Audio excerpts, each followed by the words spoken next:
Hey everyone, welcome back to the channel. In today's video, I'm going to show you how to do slow motion effect in CapCut. First of all, just open up the CapCut application and then you have to simply tap on this new project. Now you have to select a video, tap on this add. Now when you are here, you have to select this video in the timeline and then you have to go for this speed.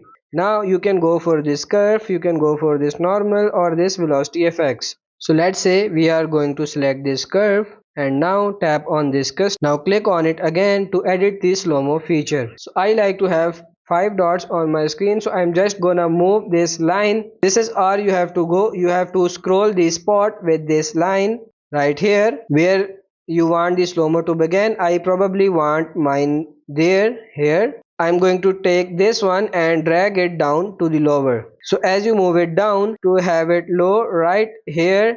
So that's pretty much it for this video. I hope this video was helpful. If it is, like it and subscribe to the channel. Thank you.